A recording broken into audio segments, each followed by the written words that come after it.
Hey guys, Vanessa here with a little bonus episode today.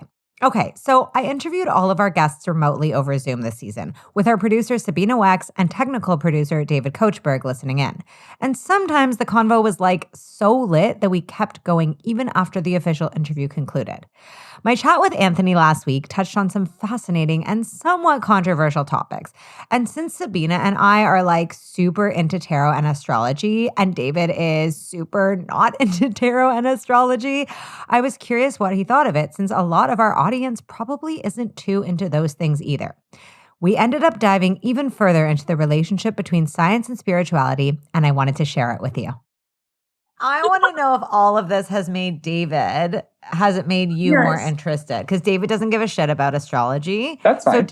But has this changed your mind at all, seeing how intricate or not really? And don't lie for the sake of me being here. Yeah, don't lie. I don't really care.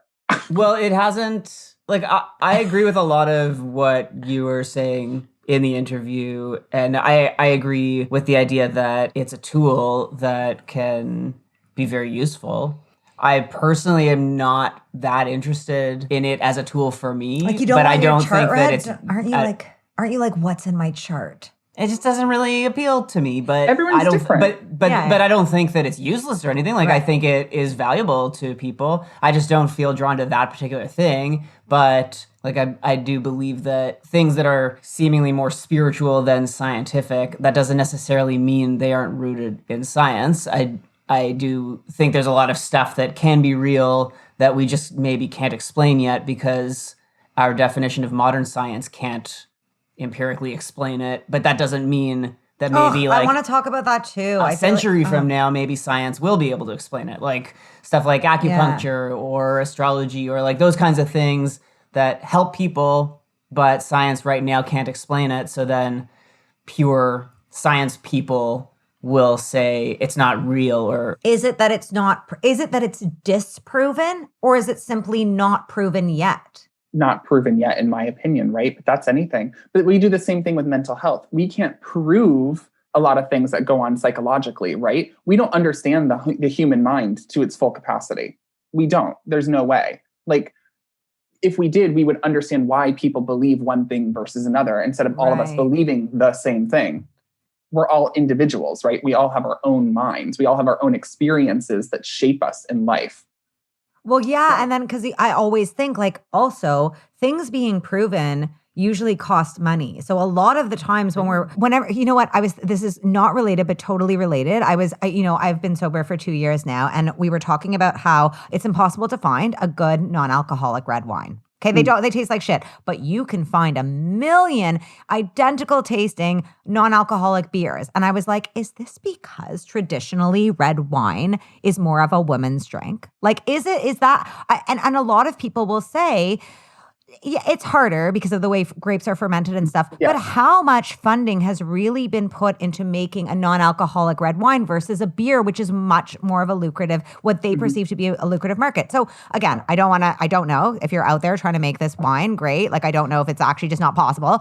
But I always think about this, the things we choose to fund and put science behind are high agenda items. So is it possible we just haven't decided, like, we're going to put a bunch of funding into trying to figure out what the fuck's going on with astrology and the planet? Exactly.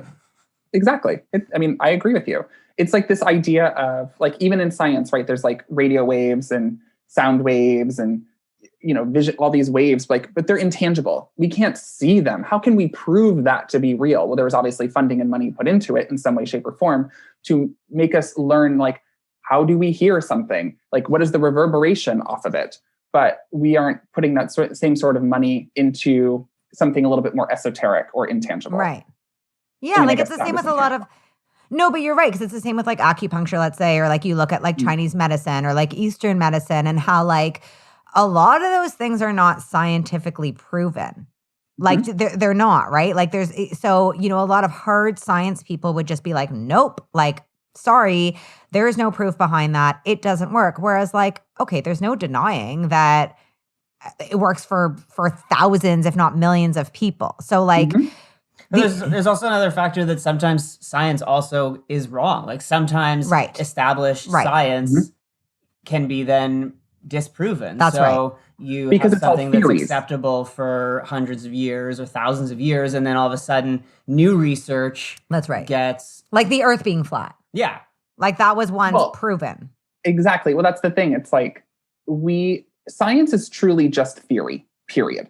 That's really what even, and anything is, not to get like super existential, but like nothing is actually truly real, right? It's all a mental state, right? It's us putting confines and labels on things to understand them better, because we need that as humans so we don't get lost in this liminal space of nothingness and have an existential crisis. That's why science and spirituality are both about finding our purpose in some way. It's just that we haven't funded or found the way to prove some of these more spiritual concepts, but we can't even fully prove these scientific concepts either. Not to sound like a conspiracy theorist, but it's true. No. And we're only proving them with the tools we have, right? Mm-hmm. So like often it's like we just don't have the tools to prove something more esoteric. Like we don't have that yet. We don't have the right measurements, right? Like, we have a microscope which measures certain things, but we don't have whatever the tool would be to prove that there is like some sort of spiritual whatever. Yep. And how do you measure? Very scientific explanation. No, but it's true, because I mean, that also goes back to like psychology and mental health. Like, how do you measure emotion? Right. You don't. Right. And you see all these like scales and shit that people make up, right? Like it's like the happiness scale, the blah, blah, blah scale. And it's like they're trying, but.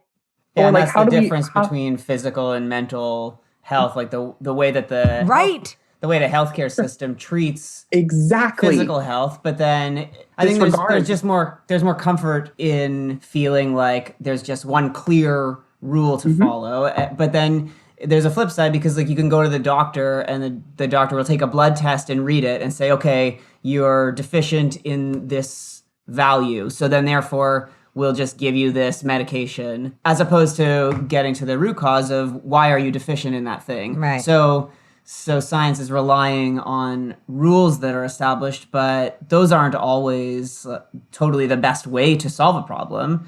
So it's not perfect either. No, exactly. And I think that's the thing too, is like people who are hard on science, right? Like, this is it. This is the only thing. You're not being open-minded enough to understanding that maybe there are other avenues, right? Like, so my partner. That's the thing with religion. Oh my God, people do that with religion too. Exactly. Because we only see it as like, we need that sense of concreteness, right? Because we can't exist without it. We feel existential crisis if we don't have it, right? Your partner, sorry, I interrupted you. Oh yeah, so that was I was about to say was that my you were talking about acupuncture. My partner's aunt was an RN, or still is an RN, and she has been her entire life, but now she's an acupuncturist and she owns her own clinic, right? But she integrates Eastern and Western medicine together in her clinic. Because there's validity in some way, right, to treating the physical self, but also the spiritual, emotional, mental self too, and how they all are correlated. Mental health is health, period. Emotional health is health, period. Even spiritual health is health, because we need those things. Like, same thing with sexuality. How do you measure that? You can't. It's fluid.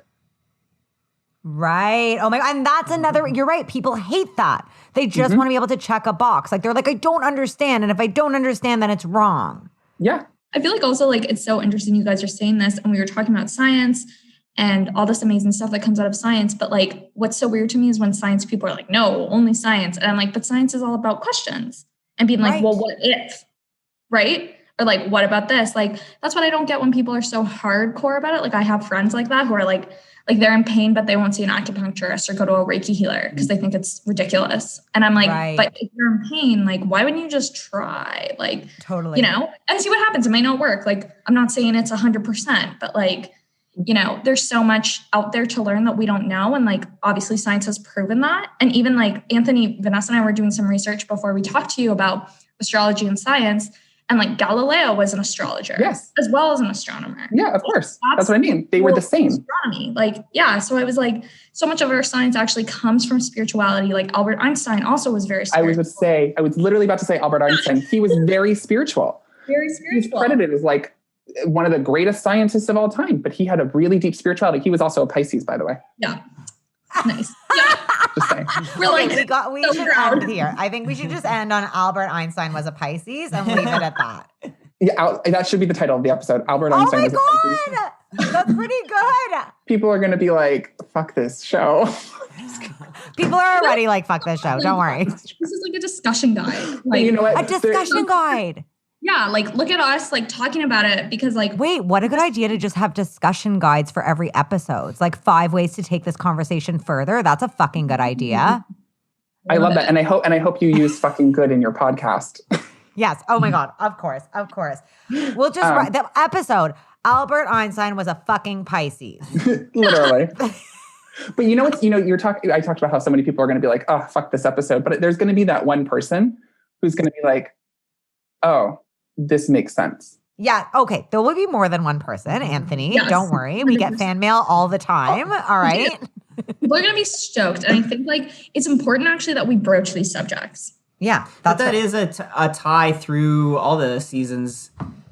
Like this is more overtly going right for that topic, but like most of your conversations and the different people you talk to, everything is about different interpretations of like what a math person means or different interpretations of how that can impact your life. And just the idea of being open-minded to things, I think is core to stuff that you're always talking about yourself and talking to people about. And that's the most important with this kind of stuff, like either evaluating science or evaluating spiritual things. Ultimately, being, I think, a good person for yourself and for the world is being open-minded and wanting to learn about everything. Yeah. Adapting to change. Yeah. Right. And like, that's why I said to that last question, like, what would you say to someone who wouldn't think that they're a math person? It's about perspective, but the same thing, right? This whole conversation is about looking at a different perspective. Yeah. Period. Yeah. Yeah. Wow, guys, what a time. This was so good. I can't believe we just like recorded a whole other podcast after the podcast. But I love it though. I love it. This was really important. We'll definitely include this. So we'll find a way to like, we'll figure it out. All right. Well, that's it for today. If you've got a friend that might have a hot take on this topic, share Anthony's episode with them and tweet us at Math Therapy, especially if you get into any like really spicy debates. And remember, I'll see you back here on Thursday when I interview, wait for it, a real life mathfluencer. Yep, that's a thing. See you guys Thursday. Bye.